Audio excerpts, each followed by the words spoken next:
pertanyaan paling sulit apa yang pernah ditanyakan oleh anaknya untuk ibunya? Coba pertanyaan paling sulit dari Rigal yang pernah didapetin sama Anggia. Pertanyaan soal agama sih. Oh iya benar. Gitu. Dia pernah nanya, kenapa sih cara berdoanya Nin, ibu aku, sama berdoanya Mama Manta tuh berbeda, gitu. Iya. Gitu. Terus ya maksudnya lagi-lagi aku sama Angga nggak pernah mau memberikan penjelasan yang nggak tepat gitu ya. Setuju. Tapi akhirnya kita mencoba mendekatkan Rigal dengan sebuah penjelasan bahwa itu adalah keberagaman.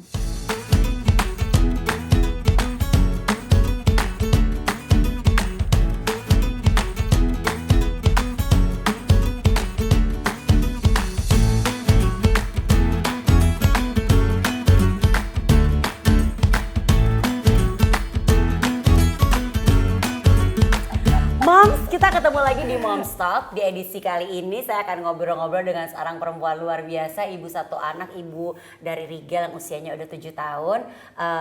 Ibu atau perempuan yang menghasilkan karya-karya luar biasa yang dekat banget sama keluarga, yang pasti Moms tuh pasti dekat deh, tahu deh karya-karya dari Anggia Karisma. Apa kabar sih Anggia?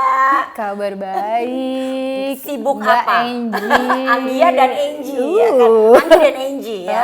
Sibuk apa Anggia? Sekarang sih aku lebih banyak mempersiapkan konten yang memang fokus untuk anak dan keluarga Indonesia. Selain tentunya tugas nomor satuku tuh mengurus keluarga ya. Ya, sebagai seorang ibu ya.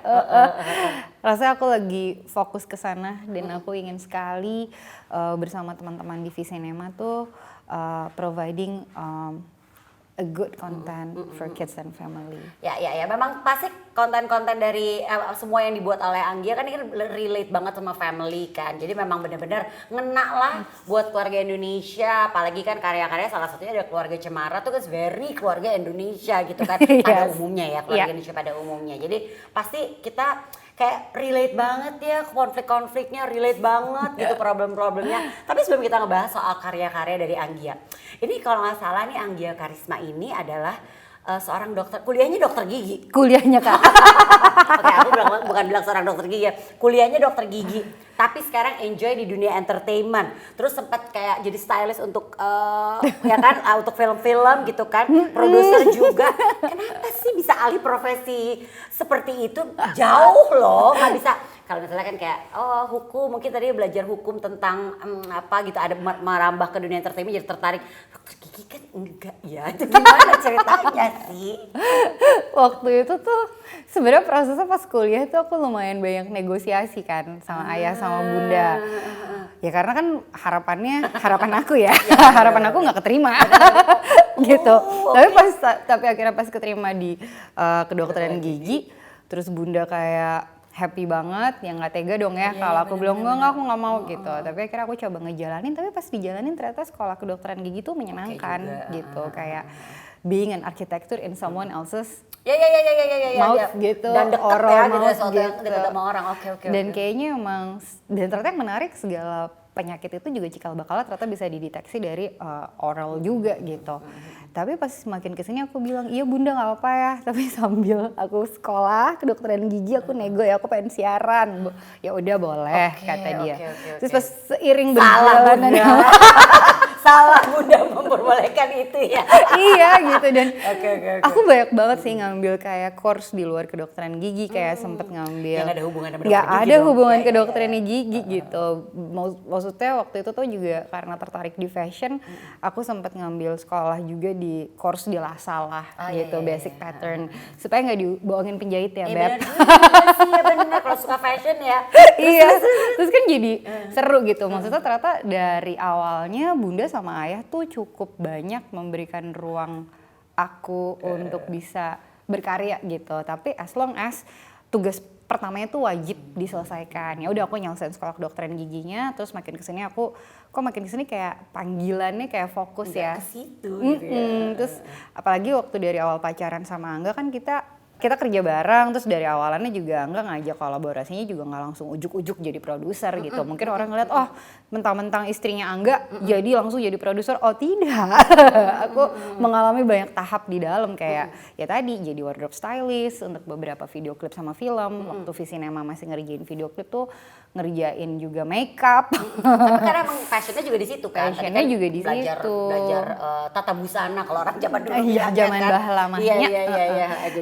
Jadi ada di situnya gitu, dan makin kesini terlibat di dalam proses kreatif, terus terlibat di dalam proses business development-nya juga, jadinya asik ya gitu. Tapi basic ilmu dari kedokteran giginya pun juga tetap kepake gitu. Iya. Kangen gak sih sama yang dulu dipelajarin lama kan itu kan sekolah dokter gigi nggak sebentar Iya dong. benar, tapi kayak kalau dibilang kangen tuh in a way iya kangen banget gitu loh. Kayak kok iya ya seru gitu, karena begitu kamu berinteraksi sama pasien tuh ada perasaan happy gitu loh waktu berhasil nge-treat mereka dengan cara yang tepat gitu, waktu mereka comeback dan ngerasa happy juga sama salah satu treatment kita tuh juga kayak happy banget, dan ternyata ya rasanya nggak bisa disamain ya, tapi in a way kayak rasanya sama kayak abis nonton karya kita orang tiba-tiba ada sesuatu yang ada feedback personal gitu. Iya feedback personal itu yang kadang-kadang harganya mahal banget gitu Kak, yang ternyata impactnya segitunya ya yang kita bikin gitu.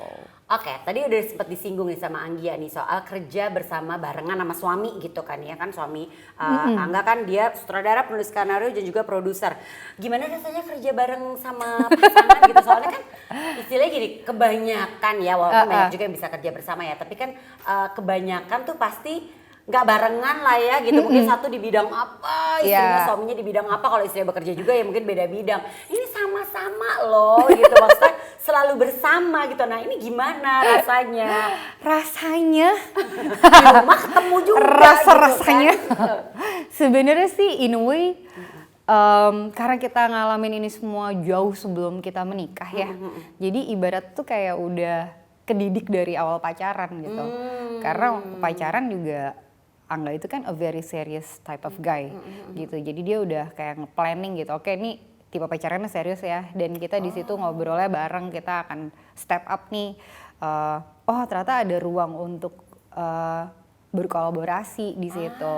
Jadi kalau ngomongin konflik, tentu konflik tidak terhindarkan ya. Tapi dengan adanya konflik tersebut, akhirnya kan aku jadi kayak kenal karakternya aja gitu. Jadi kayak pacaran itu not only like honeymoon phase gitu loh. Jadi like more than that gitu loh. Dan itu yang akhirnya make us strong. Dan kayak kalau kita punya silver lining stories gitu ya, kayak sama-sama selalu punya impian yang pengen kita wujudkan gitu. Jadi lagi-lagi juga kalau aku pribadi, aku nggak tahu kalau Angga ya. Kalau ini nggak mengatasnamakan. Kalau aku tuh ngerasa setiap aku punya ide tuh kayaknya orang yang pertama kali aku harus cerita tuh ya dia gitu. Karena kayaknya apa yang ada di kepala aku tuh kayak bisa interconnected sama apa yang ada di kepala dia gitu. Bahkan dia banyak sekali menambahkan gitu kayak, dan banyak ide yang juga di challenge, nggak selalu melulu disambut baik gitu, karena dia juga being a devil's advocate somehow gitu, karena dia ya a man with a vision. Jadi ketika aku ngomong ideation, dia menyambut baik, tapi kadang di challenge lagi gitu. Nah mungkin itu yang menarik ya gitu, dan proses belajar untuk mengenal satu sama lainnya tuh juga jadi nggak berkesudahan. Mungkin itu yang bikin nggak bosen kali ya gitu. Nah ini menarik nih yang tadi Anggia bilang, aku setiap melontarkan ide nggak selalu disambut baik, nggak bete. Ngebayangin kalau misalnya aku curhat ya, atau misalnya sayang kayak apa gitu, aku tuh kayak bikin ini gini, tapi harusnya kamu gini, kenapa sih? Gitu gitu kan, nggak terima gitu, kok kamu, dan langsung drama, kok kamu nggak nge-support aku gitu kan. Jangan sedih Kak, awalnya ada loh perasaan, karena aku juga manusia gitu. Ide gue kurang menarik ya. Ada support gitu. Tapi akhirnya kalau misalkan kita kayak coba petain gitu, terus kayak balik lagi gitu kan, kayak ke sebenarnya want sama needs-nya apa sih begitu kamu keluarin ide itu. Apalagi kan sekarang divisi kita udah kepisah nih ya. Kalau Angga di entertainment yang fokus on mass audience, kalau aku memang di fokus on kids and family gitu. Tapi kita saling ngelengkapin pada akhirnya gitu. Tapi kalau misalkan ada momen dia nggak setuju, ya kita mencoba menerimakan itu jadi sesuatu yang diskusi yang berusaha untuk jadi sehat ya, karena kalau nggak ada yang bisa punya bird view yang berbeda, pasti akan jadi yang sama aja. Jangan asal Anggia seneng, asal Angga seneng, ngerti kan? Kalau kayak gitu, dan kamu gimana bisa evolve gitu? Ih hebat ih, aku baper loh.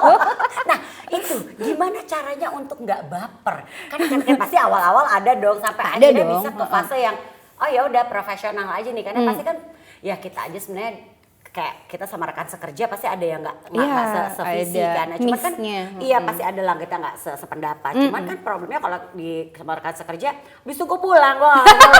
Oke, gue break dulu ya. Ketemu sampai rumah. Iya kan. Napas dulu gue di rumah, besok balik lagi. Oke, ayo kita kita diskusi. Kalau ini kan di tengah masih emosinya. Ini Pak cakep disuruh di tengah lagi masih ada dong tetap perasaan kok gak terima ide gue amarah gitu ya, ada anger. Sebenarnya mungkin pulang semobil gitu kan, sampai rumah ketemu lagi sama dia, gue kesel sama dia di kantor. Nah itu gimana tuh mengatasinya tuh supaya baper nggak berkepanjangan dan akhirnya bisa ya apa ya berpikir lebih dengan akal sehat jernih gitu. Sebenarnya kuncinya satu gitu, ketika kita mengeluarkan ideation pasti kita harus nge-challenge lagi ke publik kan. Ada forum group of discussion, ada market research. Nah begitu itu keluar, ternyata yang salah satu jadi bener, now we know. Gitu. There's tools. Aku sebenarnya kalau kita yang perempuan yang bener, iya. Kalau laki kan agak ya, udah oke. Karena kan kalau kita itu kalau di pekerjaan. Tapi begitu sampai di rumah, kalau misalkan ternyata kita having a very tough discussions gitu, yang menarik adalah yang sekian lama aku pelajarin, aku tuh nikah sama dia udah berapa lama ya? Kayak aku tuh kawin sama dia tuh nikah tuh tahun 2012 kan, pacarannya 8 tahun, which is aku kayak hidup sama dia udah hampir 19 tahun gitu. Tapi menarik gitu di setiap semuanya tuh kayak punya konteks, tapi salah satu juga nge-challenge kayak saying sorry at the first place gitu. Ini keren nih, gimana caranya itu iya, harus kan dibahas itu nih. belajar terus kan gitu, kayak kadang aku bilang sama dia, maaf ya kalau tadi ternyata masukan aku kayak kenceng banget ya gitu. Jadi kayak berusaha saling menyadari dan memahami gitu. Makin kesini kan setiap dari kita pasti belajar untuk berusaha mencintai lebih baik lagi, dan kayaknya itu sih yang aku rasain ya dari akunya gitu. Maksudnya aku ngerasa kayak oh iya ya, manusia itu pasti akan berubah menuju yang lebih baik seiring karena kita pengen things gonna work it gitu. Karena kalau aku nyari seseorang yang bentukannya sempurna juga nggak ada, ya kan gitu. Benar. Mau nyari kemana gitu. Yang ada adalah ketika kita si tidak sempurna ini bertemu dengan orang yang juga tidak sempurna misalkan, terus dan kita saling fill in the blank masing-masing. Tapi ya aku selalu bilang ke diriku, inget ya Nggi, bahagianya kamu tuh bukan tanggung jawabnya Angga. Gitu. Ini keren sih. Iya nggak sih gitu. Karena aku dari awal bilang kalau misalkan kamu nggak nyaman, ya you embrace the feeling aja, regulasi aja emosinya. Kalau emang kamu nggak nyaman gitu. Tapi kan menarik kalau kamu punya situasi diskusi yang sehat, ketika ada ketidaksepakatan dan kamu akan bisa bilang gitu di dalam diri kamu, oke, this is my point of view and that is his point of view. Ya udah. Pertanyaannya sekarang, the person or the problem? Kalau lo the person, dan lo akan terus punya sakit hati, nggak nyaman, kayak sih kumaha itu dulu gitu ya. Tapi kalau misalkan ternyata the problem, so you have to find the solutions gitu. Berkompromi juga. Ya pasti banyak dari kita juga bukan cuma berkompromi ya gitu, mengalah juga kadang nggak cukup gitu. Tapi kan ada bigger vision yang mau di-achieve. Kalau itu konteksnya adalah pekerjaan. Lihat ke depan banget. Iya. Kayaknya emang dari dulu mungkin udah dilatih untuk punya pola pikir yang kayak gitu ya di hubungan kita gitu. Jadi ya kalau misalkan ada momen dimana masing-masing butuh ruang untuk sendiri, ya nggak apa-apa juga. Karena Angga sering banget ya ngasih aku momen me time gitu. Jadi kayak ya udah Anggia, kalau misalkan kamu ngerasa kamu butuh itu buat having your me time, it's okay loh, Rigel biar sama aku aja gitu. Kayak waktu itu Angga juga kayak, udah kalau kamu memang butuh me time ya nggak apa-apa, ya do your thing lah gitu. Karena kan kita juga bukan cuman suami istri, bukan cuman bapak ibu ya, tapi kan kita juga individu yang sebenarnya kita juga punya cara-cara kita untuk bisa memahami apa yang akan kita lakukan nantinya gitu. Dan menarik gitu ketika comeback, a very insightful things juga yang akhirnya masuk gitu. Kayaknya ruang-ruang itu mesti dibuka ya. Mungkin sederhananya tuh kayak cuman aku pergi pagi cuman izin, Mas aku kayak perlu ketemu teman bentar deh ngopi. Oh iya nggak apa-apa gitu. Atau kayak kemarin dikasih izin kayak aku pengen nonton Frozen the musical gitu. Oh ya udah boleh, kamu mau bawa Rigel atau enggak? Boleh enggak? Oh ya boleh gitu. Maksudnya ada ruang diskusi itu yang dibuka juga sama enggak gitu. Yang ingin aku garis bawahi dan menarik banget tadi yang Anggia sampaikan adalah ya aku nggak mau, nggak sungkan dan nggak malu lah intinya untuk yang ya kalau aku mesti minta maaf duluan mungkin karena ada satu perdebatan atau bukan perdebatan ya apa mungkin kayak diskusi yang kebablasan gitu ya, nggak apa-apa aku minta maaf duluan gitu kan ya, karena kan biasanya kita suka take it for granted, ini suami aku ngapain gue minta maaf gitu kan ya. Itu kan sebenarnya menurunkan ego kita, ini kita kembali sebagai as a partner gitu ya, bukan hanya sekedar suami istri untuk maaf ya kalau tadi mungkin aku agak terlalu keras nih menyampaikannya. Itu nggak gampang loh. Ini makanya aku pengen garis bawah itu keren banget karena ya itu kita sering yang udah suami gue adalah ntar gue juga baik-baik manis-manis nyum-nyum gitu apa-apa. Ya kan gitu. Sementara kan emang jujur kata maaf itu enak loh nerimanya sebenarnya kalau orang minta maaf sama kita tuh kayak dengernya tuh adem. 4 huruf maaf tapi adem gitu ya kan. Iya, dan masalah nanti akhirnya dimaafin atau enggak kan itu urusan mereka gitu. Tapi seenggaknya at least you make peace for yourself. Oke, aku pengen ngebahas soal Domikado. Ini adalah program edutainment ya kan. Ini untuk keluarga. Aku udah lihat, aduh very colorful. Seneng deh ngeliatnya, anak-anak aku udah gede. Tapi kayak bisa ngebayang bahwa anak-anak tuh pasti seneng banget ngeliatnya. Nah itu tuh itu dari mana inspirasinya, terus visinya apa bikin Domikado itu dengan puppet apa boneka tangan gitu kan. Itu lucu banget deh dan pasti kan kalau gitu pasti banyak moral of the story yang ingin disampaikan kan. Kalau awalnya sih sebenarnya berangkat dari kegelisahan lagi-lagi ya. Semuanya berangkat dari personal issue gitu. Gitu. Ibu biasa ya kan. Angga nge-challenge aku waktu itu bilang kayak apa yang akan kita lakukan di era pandemi nih gitu. Terus udah gitu aku bilang iya sih kayaknya kalau aku lihat dari sekolah aja kita shifting ya. Dari offline jadi online. By all means umuran anak di golden age itu berarti kehilangan momen bersosialisasi kan. Gitu. Ketika mereka kehilangan momen bersosialisasi dipindahin online kan kita aja nggak nyaman. Apalagi mereka harus ngeliatin apa device-nya atau laptopnya selama lebih dari 5 jam gitu sehari dan it's new things gitu. Tapi begitu aku lihat ternyata program belajar yang dikasih sama sekolah pun nggak sedikit yang diambil dari YouTube gitu. Betul. Terus akhirnya kita berpikir kenapa ya kita nggak bikin satu program yang juga selaras gitu sama kebutuhan anak PAUD karena secara target ini sebenarnya untuk 3 sampai 8 tahun up to 12 gitu. Akhirnya aku ngegodok ini sama partner kreator aku Rian Adriandi. Terus aku bilang sama Rian, cita-cita gue tuh dari dulu pengen banget punya puppet show gitu. Kenapa kita nggak coba bikin puppet show ya? Gitu. Why puppet show gitu? Okay. Karena aku sama begitu aku ngobrol sama Rian kan kita kayak punya apa ya? Kayak istilahnya tuh nyetrum gitu. Sinerginya udah dapat lah sama Rian tuh kayak ya kita kan grow along sama karakter di Sesame Street, right? Gitu. Kita juga dulu punya Unyil. Baru aku menanya, si Komo, puppet show kan? Apa gara-gara Unyil dulu? Kan ada apalagi tuh si Komo dan lain-lain gitu. Bahkan ada Bonju juga gitu. Dan sekarang nggak ada dari riset yang kita punya tuh hanya kurang dari 1% konten yang emang baik dan layak ditonton untuk anak dan keluarga gitu. Tapi akhirnya dari situ kita coba ngobrol, keluarlah gitu. Permainan apa yang dulu melekat sangat di kita. Terus kita kayak keluar dengan kata Domikado. Iya ya, itu tuh dulu permainan ada lagunya, yang kan? Ada lagunya dan kalau KNG masih bisa nyanyiin lagunya tuh kan ada kata-kata Bea, Beo, Cis. Nah, karakternya juga diambil dari lirik lagu itu.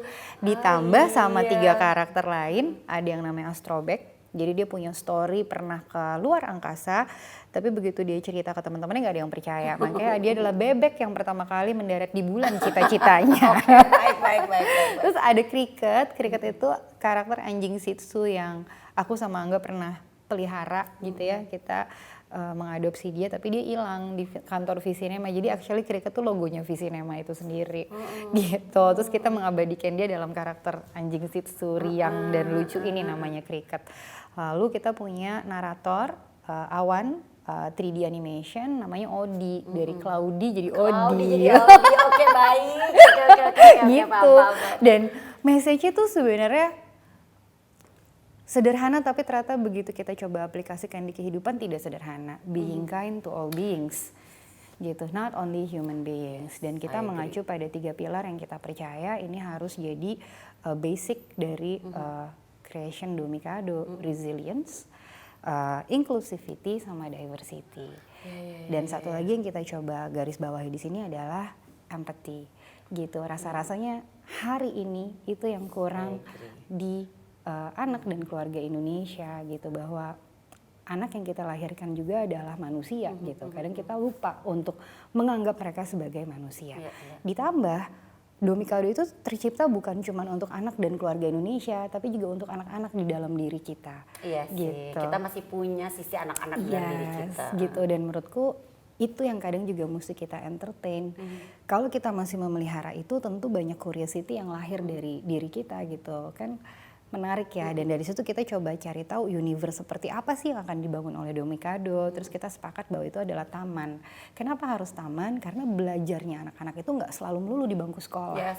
Dan yang kadang kita mesti embrace tuh not only akademik tapi non akademiknya juga. Nah justru itu yang susah tuh. Yang susah gitu kan. Bahkan kan ketika kita, I don't know ya, tiap dari keluarga kan punya cara ajar yang berbeda gitu. Kadang ngerasa prestasi akademik kamu tuh harus di atas rata-rata gitu. Tapi you'll never know, pernah gak nanya ke anak, jangan-jangan dia punya ability yang ternyata kencangnya justru di non-akademis gitu. Jadi gimana caranya kita bisa mengoptimalkan itu semua. Maka Do Mikado hadir supaya teman-teman itu juga bisa belajar dengan cara-cara yang menyenangkan. Dan ini kan yang kurang, maksudnya edutainment. Kadang ada produk yang edukasinya lebih di atas rata-rata dibandingin entertainment atau kebalikannya. Tapi ketemu sama sweet spotnya, kita butuh ruang diskusi yang lebih banyak lagi. Untuk penciptaan modulnya juga kita banyak kerjasama sama para pakar di dalamnya. Not only psikologi anak, psikolog anak, not only mereka yang peduli terhadap pendidikan gitu, tapi juga para orang tua yang peduli sekali soal pola parenting. Nah, yang dimasukin ke dalam Do Mikado sebenarnya secara basic juga adalah readiness anak.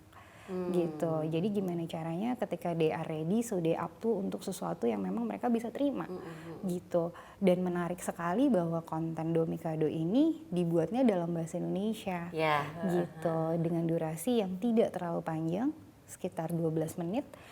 Dan kita tayang setiap hari Jumat jam 4 sore yang harapannya konten tersebut bisa ditonton kembali oleh keluarganya untuk weekend. Gitu. Kadang kan kita lupa ya, dan banyak sekali gitu yang juga bilang bahwa iya sekarang anak tuh banyak nonton gadget apa segala macamnya. Gimana nyetopnya apa segala macam. Tapi kalau menurutku pribadi itu jadi nggak relevan lagi, kita hidup di era digital. Tapi gimana caranya memberikan konten yang bisa mengoptimalkan mereka, untuk mereka juga bisa belajar, tapi dengan cara-cara yang menyenangkan. Karena di usia tersebut sepertiga hidupnya tuh memang main. Memang. Ya kan? Dan emang kita gak bisa pungkiri bahwa sekarang gadget tuh erat banget sama kehidupan. Gak usah kita ya, anak-anak pun demikian. Iya, gitu. tapi gimana caranya kita sebagai orang tuanya, sebagai caretakernya, bisa ikut andil untuk cari konten mana sih yang sebenarnya tepat gitu. Dan ini terjadi di aku juga, kayak oke deh biar diem nonton aja gitu kan. Itu gitu. Kan kayak asal dia diem gitu. Yang paling gampang tuh kayaknya selalu gitu. Dia bentar ya. Gitu. Tapi kadang kita lupa bahwa dia tuh lebih penting daripada gadgetnya. Kenapa nggak kita nonton bareng, dan abis itu kita buka ruang diskusinya.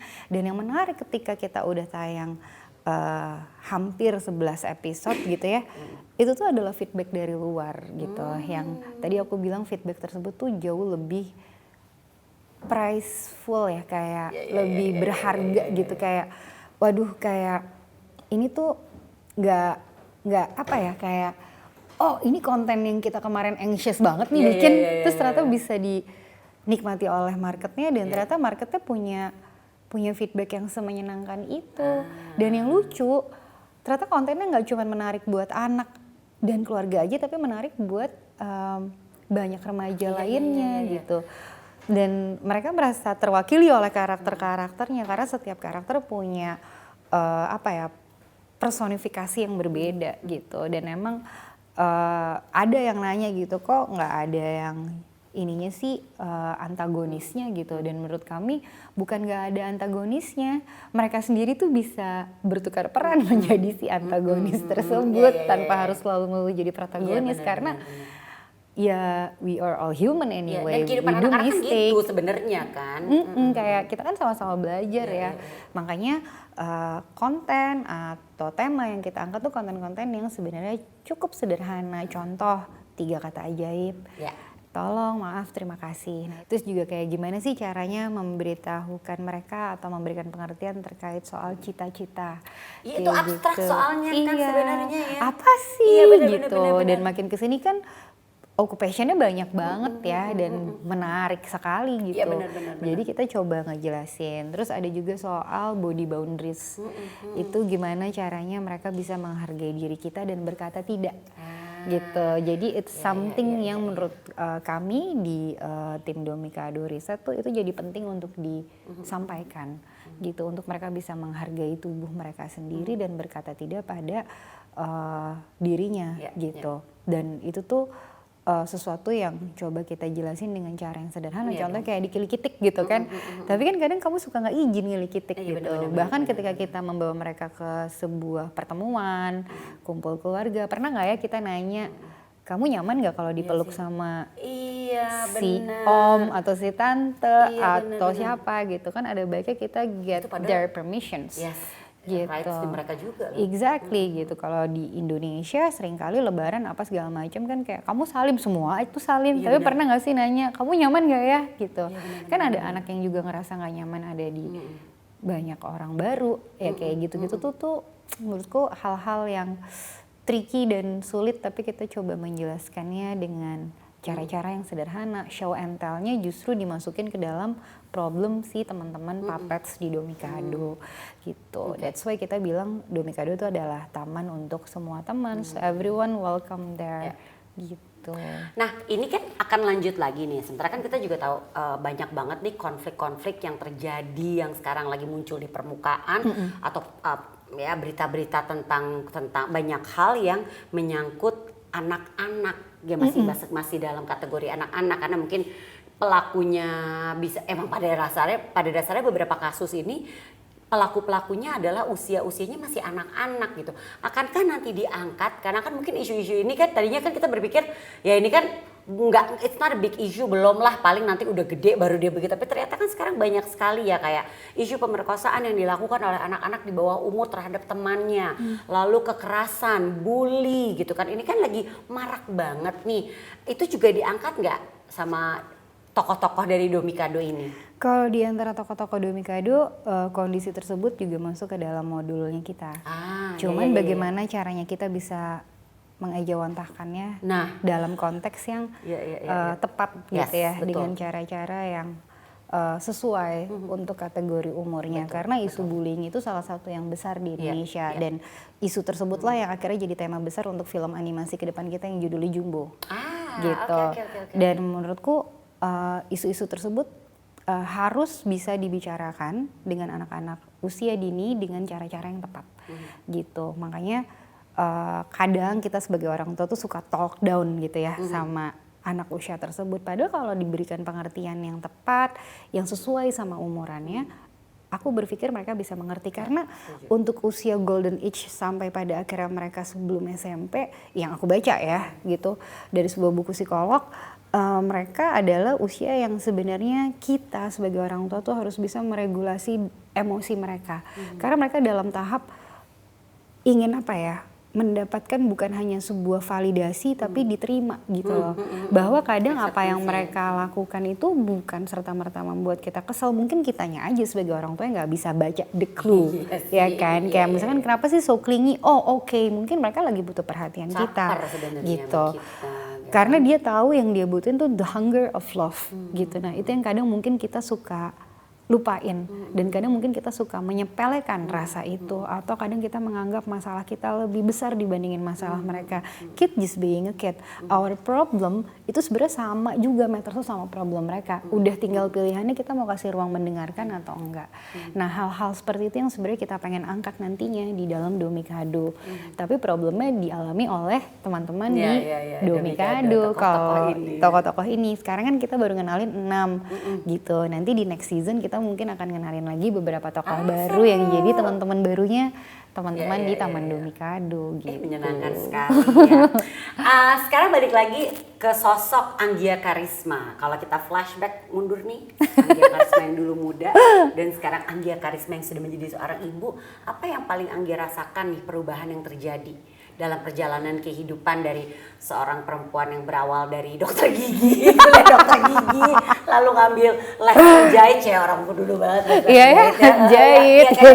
Terus udah gitu dengan segala kegiatan-kegiatan yang berkembang dan macam-macam dengan sebenarnya dijalankan sebagai Anggia sampai akhirnya sampai di profesi sebagai ibu. Perubahan apa yang Anggia rasain? Wow, the challenge is very real. Challenge-nya tuh kadang suka gak ada solusi ya pasti ya. Bingung ya. Iya benar-benar. Karena nggak ada nggak ada bukunya yang ngasih tahu caranya gitu. Tapi mungkin yang aku hadapin pada akhirnya ya diriku sendiri, my ego gitu. Akhirnya di situ yang aku coba buat ajak ngobrol ya diriku sendiri sih gitu. Bukan berarti juga nggak memerlukan other support system gitu. Ya aku juga ya banyak menjalani hal-hal yang mengenalkan aku untuk bisa lebih memahami diri sendiri, untuk bisa lebih calm down lah ya gitu. Ya kan kayak itu kan hal tersulit gitu. Diam tapi bukan berarti nggak apa-apa gitu. Maksudnya Anggia yang juga lagi belajar untuk berpendapat ketika memang betul sangat dibutuhkan pendapatnya. Anggia yang coba belajar lagi untuk bisa berview ketika melihat satu problem yang akan terjadi, which is itu kita harus bisa mitigasi, atau ketika ada problem yang terjadi mesti apa. Dan banyak sekali hal-hal tersebut dipelajarin ketika aku bersinggungan dengan banyak orang ketika dalam ruang produksi gitu. Karena yang paling penting adalah belajar untuk mendengarkan. Kalau dulu aku berpikir kenapa jadi penyiar, karena aku pengen didengar. Iya kan? Iya kan? Gitu. Karena dulu aku berpikir gimana caranya aku bisa didengerin, mungkin dengan jadi penyiar radio kali. Kalau nggak suka ya lo pindah aja radio lain gitu. Tapi kamu ngomong nggak ada yang cut. Kecuali lagu intro sama outro. Atau MD yang ngetok-ngetok, kepanjangan lagunya. Gitu. Itu, tapi makin kesini kayak yuk kita belajar lebih mendengarkan. Itu sih, apalagi punya anak jadi belajar untuk nahan ego dan mulai juga belajar untuk kayak ini pelajaran seumur hidup ya, kayak nggak harus lo menyenangkan banyak orang. Susah tuh. Iya gitu, nggak harus kok ngeiyain banyak orang gitu. Sebenarnya yang kamu mau apa? Yuk fokus gitu sama diri sendiri gitu.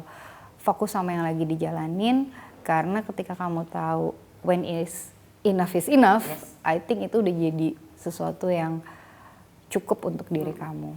Gitu. Ini aku suka yang Anggia bilang, menjadi seorang pendengar gitu kan ya. Kesannya gampang dengerin orang ngomong, iya bisa. Tapi apalagi kita sebagai seorang ibu ya, bisa nggak sih kita mendengarkan dengan benar-benar mendengar, bukan cuma sekedar dia ngomong oke, pikiran kita kemana-mana. Itu kan yang juga susah ya buat kita lakukan gitu, karena mungkin apalagi buat Anggia yang orangnya banyak aktivitas dan kegiatan pasti nggak mungkin tuh pikirannya nggak kemana-mana kan. Nah gimana kita present at the moment mendengarkan entah anak atau pasangan kita berbicara, itu challenge tuh pasti. Challenge banget karena kan our monkey mind is still there, right? Iya. Gitu. Iya kan? Kayak aku juga nggak mau menampik, udah dong berhenti gitu. Karena akhirnya aku juga coba, yang di sini Anggianya ngomong ini, tapi di posisi sekarang yang ininya mungkin rest bentar ya, karena ada something yang matters gitu yang mau diomongin. Pernah nggak sih gitu? Aku nggak tahu ya ini dirasain sama aku aja atau sama kamu juga atau sama yang lainnya. Ketika kita lagi pusing nih sama kerjaan, terus tiba-tiba anaknya ngomong gitu, bentar deh Mamanta, aku tuh cuma mau gini, iya bentar, enggak bentar, iya bentar. Oh itu dialami Gitu pasti. ya, kayak bentar, I just wanna say I love you. Udah. Oh langsung. Nah, kayak oke, maaf tadi aku nggak dengerin kamu dengan baik-baik. Itu aja aku mau ngomong sambil nangis gitu. Cuman kayak iya ya gitu. Kadang mereka cuma ingin menyampaikan itu sepersekian detik yang nggak akan ganggu sisa hidup kita gitu. Jadi mungkin aku juga belajar untuk ketika lagi ditelepon dan pada waktu itu kita di era pandemi harus bekerja dari rumah. Jadi kalau dia ngomong juga aku minta izin sama yang aku ajak meeting. Tunggu sebentar, aku mau ngobrol sama Rigel sebentar gitu. Jadi dari situ dia juga ngerasa dia dihargain. Dan orang yang meeting sama kita juga harus tahu diri karena kita meeting work from home. Betul, ya betul, kan? betul. Ada banyak keterbatasan kalau di saat kita bekerja dari rumah kan. Dan I think pandemi salah satunya ya itu ya, banyak ngajarin kita untuk nge-challenge our own ego gitu. Dan itu kerasa banget. Ego jadi ibu yang gimana caranya dia fokus gitu ya untuk online. Ya emang gak bisa gitu. Kita aja jadi orang dewasa gak bisa fokus waktu ada meeting online, apalagi dia gitu. Nah hal-hal itu sih akhirnya nge-challenge Anggia yang sekarang gitu. Nah, ngomongin soal Rigel, umurnya 7 tahun, orang tuanya adalah orang-orang yang bekerja di dunia entertainment gitu. Udah menunjukkan tanda-tanda bahwa Rigel akan ke situ nggak? Atau karena kan biasa yang terjadi either ngikutin atau bertolak belakang. Enggak, aku nggak mau, aku nanti mau gini gitu kan. Kalau aku sih sama Angga ngasih ruang diskusi dan pilihan sebebas-bebasnya sama Rigel. Dan kita bilang gitu ya, ini jadi kesepakatan kita. Ada 3 hal penting Gel yang mesti kamu pahamin dan mungkin kamu bisa terapin di kehidupan kamu. Pertama, be kind. Kedua, don't judge. Yang terakhir, don't compare. 3 hal itu jadi penting, Gel. Aku bilang gitu. Kenapa jadi penting? Pertama, ya kita tuh hidup gak sendiri. Ya we have to be kind to ourselves and to others. Kenapa don't judge? Karena banyak dari kita yang pasti punya problem hidupnya masing-masing, punya cita-citanya, dan kita harus belajar menghargain itu. Dan yang terakhir, don't compare. Jadi apapun cita-cita Rigel, jangan pernah di-compare sama yang Mamanta sama Papanta punya. Mamanta dan Papanta ya Mamanta sama Papanta. Rigel juga, Rigel punya cita-cita sendiri. Dan I'm so glad dia tidak memilih menjadi seperti kita. Gitu. Dia nggak mau? Enggak. Dia bilang dari awalnya dia pengen jadi engineer sama arsitek. Dia ngomong itu ke kita. Terus kita bilang, so let's pursue your dream, aku bilang gitu. Ya that's why ada satu games yang dia suka banget, which is itu Minecraft gitu kan. Dan ya maksudnya kayak, oh iya kita harus ngeliat on the other side of the stories, they're building their own universe gitu kan. Dan itu yang terjadi di dia, tapi dengan regulasi yang kita udah tetapin bersama ya gitu. Oke mas, waktu itu Angga nge-challenge pilihannya gini, boleh main di weekend tapi tetap belajar baca, atau main tiap hari tapi belajar baca juga, sama-sama belajar baca gitu. Oke, ternyata dia lebih pilih nggak, gue pilih yang weekend aja. Gue tetap belajar baca. Tapi belajar baca tiap hari ya, Gel. Ya nggak apa-apa, aku belajar baca tiap hari, tapi aku main mainnya fokus. Main fokus. Oke, great choice kita bilang gitu. Dan maksudku, aku pengen Rigel tumbuh dengan keinginan yang dia bener-bener pengen sih gitu maksudnya. Dan aku selalu bilang sama Rigel untuk jangan pernah lupa sama cita-cita yang kamu cita-citakan, karena ketika kamu dewasa nanti kamu bisa jadi apapun gitu. Dan aku juga harus bisa memahami gitu, kalau aku juga keluar jalur kan gitu. Jadi kalau pada akhirnya nanti apa yang dia pilih tidak sesuai sama akademiknya gitu, tapi dia percaya sama passionnya dan dia believe itu something matters, aku bilang it's okay Rigel. Aku bilang ke dia tuh sama Angga, nggak apa-apa, kita pengen Rigel jadi diri Rigel sendiri.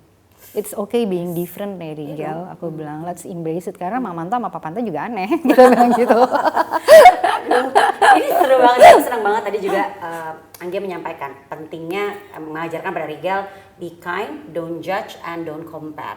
Aku ingat obrolan aku bersama temanku di mana temanku membahas bersama anak-anaknya, if you have the choice of to be kind or be right, kamu pilih yang mana? Be kind itu ternyata lebih penting daripada kita benar gitu kan, karena ternyata ya be kind ini kan compassion, kita dari hati, empati, itu yang mungkin juga belakangan ini sudah mulai dilupakan dan hilang ya. Aduh seneng banget aku ngobrol sama Anggia, banyak tahu nih dari Anggia nih, dan ternyata memang ya dari tadi sebelum kita mulai ngobrol, emang jadi orang tua bukan ternyata, emang jadi orang tua tuh nggak gampang. Nggak gampang. Nggak ada bukunya, nggak ada sekolahnya, ini learning by doing. Yes, dan bahkan ya kita belajarnya dari anak-anak, bukan mereka belajar dari kita. Setuju, gitu. setuju. Justru kita banyak di-shape nih sama anak-anak mereka. kita. Ya, jadi ya we have to thankful gitu sama hadirnya mereka gitu. Apalagi untuk mendapatkan mereka, ya pasti kita menginginkannya, terutama buat aku ya gitu, yang menginginkannya secara sadar. Ya aku juga harus tahu bahwa ya inget ya Enggi gitu, ada banyak yang mesti kamu regulasi lagi secara emosi kamu gitu. Maksudnya Rigel tidak bertanggung jawab lagi-lagi atas bahagia kamu gitu. Iya ya bener. kan gitu. Setelah aku tahu itu susah, rata-rata ibu itu menaruh ke pusat kebahagiaan itu dari seorang ibu tuh ke anak gitu. Nah itu yang mungkin ada beberapa hal yang mesti kita cut off gitu ya. Dan cara ajar orang tua kita pasti berbeda sama cara ajar kita nantinya. Dan ya aku harap buat banyak perempuan di luar sana juga don't give up on yourself gitu. Karena mau kamu perempuan bekerja, nggak bekerja, prefer being a single parent, atau memang yang sekarang marak dibicarakan gitu untuk tidak memiliki anak juga, it's your choice gitu, karena itu semua pilihan kan, dan kita bertanggung jawab atas pilihan kita. Ini poin di no judge tadi nih masuk nih. Iya. Thank you so much Anggia Karisma. Thank you juga. Ditunggu karya Domikado lainnya untuk anak-anak Indonesia semuanya, sukses buat karya-karya yang lainnya untuk keluarga Indonesia, dan terima kasih buat moms yang sudah menyaksikan Moms Talk edisi kali ini. Nanti bisa dibaca juga cerita lengkapnya tentang Anggia Karisma bersama dengan Rigel, foto-fotonya lucu-lucu banget, akan ada di website Mother and Beyond, bisa dilihat juga. Jadi bisa tahu Rigel kayak apa sih nih, Rigel ini diomongin sama kita berdua dari tadi ya. Silahkan dilihat ya. Terima kasih sekali lagi Moms, dan juga terima kasih Anggia. Sampai jumpa. Bye.